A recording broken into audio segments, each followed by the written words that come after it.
Art integrated project के तहत 10th class के स्टूडेंट्स के द्वारा एक रोल प्ले किया जा रहा है।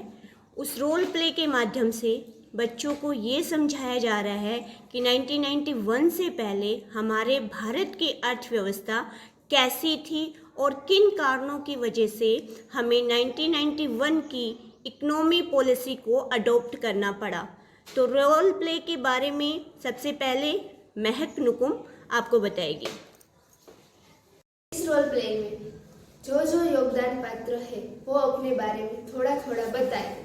राजीव गांधी का रोल प्ले दर्शना सोलंकी कर रही है। राजीव गांधी भारत के 7वें सबसे युवा प्रधानमंत्री थे। उनको राजनीति में कोई रुचि नहीं थी, पर परिस्थितियां कुछ ऐसी थी कि उनको राजनीति में आना पड़ा। उनकी माता इंदिरा गांधी की मृत्यु के बाद वह भारत के प्रधानमंत्री बने। उन्होंने जवाहर नवोदय विद्यालय की स्थापना की। नरसिम्हा राव का रोल प्ले ईशाना परमार कर रही है। नरसिम्हा राव भारत के 10वें प्रधानमंत्री है। राजीव गांधी की मृत्यु के बाद उन्हें भारत के प्रधानमंत्री बनाए गए। मनमोहन सिंह का रोल प्ले ख्याति वाघेला कर रही है। मनमोहन सिंह अब तक के सबसे पढ़े लिखे प्रधानमंत्री में से एक है। इकोनॉमिक्स में वे गोल्ड मेडलिस्ट थे तथा आरबीआई गवर्नर के साथ साथ वित्त मंत्री भी रह चुके हैं। शंकर अय्यर का रोल प्ले बंसी पाटड़िया कर रही है।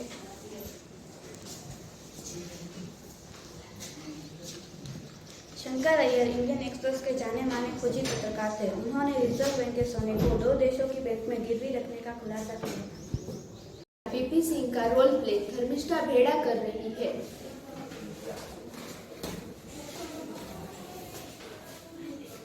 वीपी सिंह का पूरा नाम विश्वनाथ प्रताप था। 1989 में वह भारत के प्रधानमंत्री बने। अब उसके बाद चंद्रशेखर का रोल प्ले आदित्य डोडिया कर रही है। चंद्रशेखर सिंह भारत के 9वें प्रधानमंत्री थे।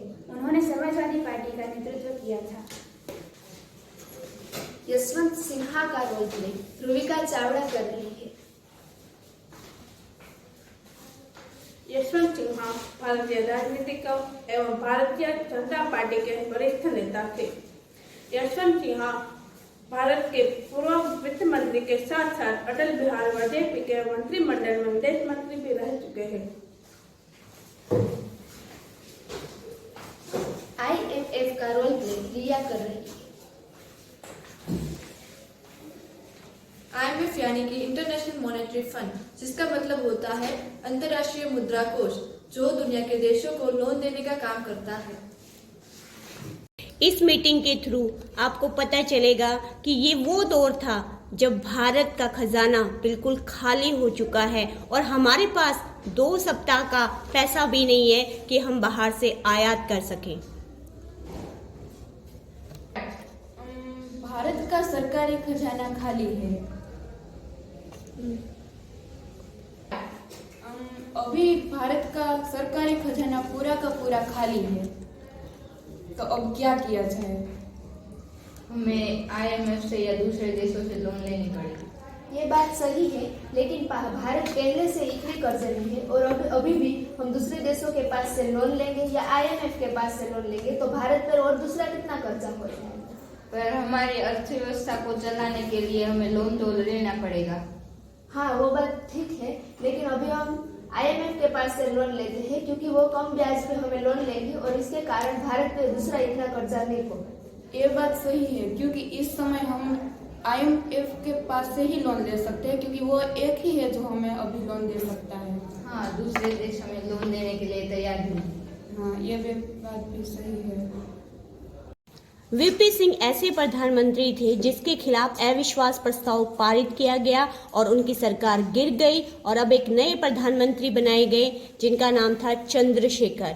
अभी देश की अर्थव्यवस्था को बचाने के लिए देखिए उनके बीच में क्या मीटिंग चल रही है। से जब्त किए गए सोने को स्विट्जरलैंड के एक बैंक में गिरवी रख दिया जाए। ये बात भी सही है, लेकिन यह काम हमें चुपके से करना होगा, क्योंकि अगर जनता को पता चलेगा तो जनता हमारा विरोध प्रदर्शन करेगी और पूरे विश्व में हमारे देश की बदनामी।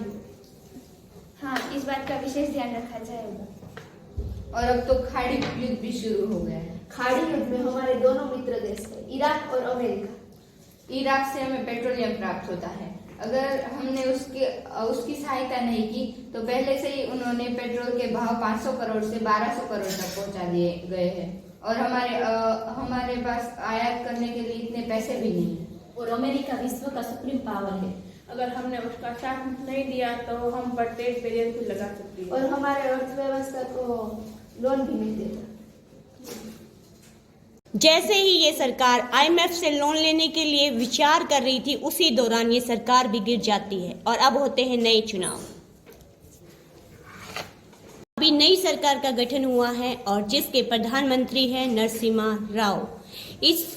यहाँ पर भी कैबिनेट के बीच में उसी समस्या पे डिस्कशन चल रहा है कि हम अपने देश की अर्थव्यवस्था को कैसे बचाएं।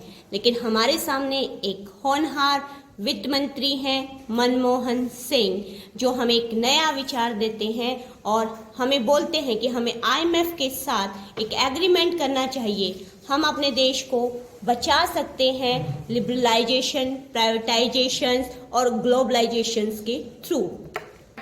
चलिए अब हम आईएमएफ से लोन लेने के लिए तैयार हैं। हम उनसे लोन लेंगे, वो हमें जरूर मदद करेंगे। आपको लोन देने के लिए तैयार है, पर आपको हमारी कुछ शर्तें माननी पड़ेगी, जैसे कि भारत की अर्थव्यवस्था को खोलना चाहिए और मल्टीनेशनल कंपनियों को भारत में आने की इजाजत दी जाएगी।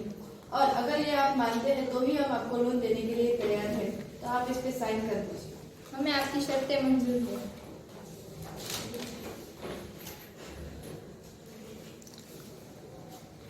अब हम आपसे लोन लेने के लिए तैयार हैं। हम आपको लोन देने के लिए तैयार हैं।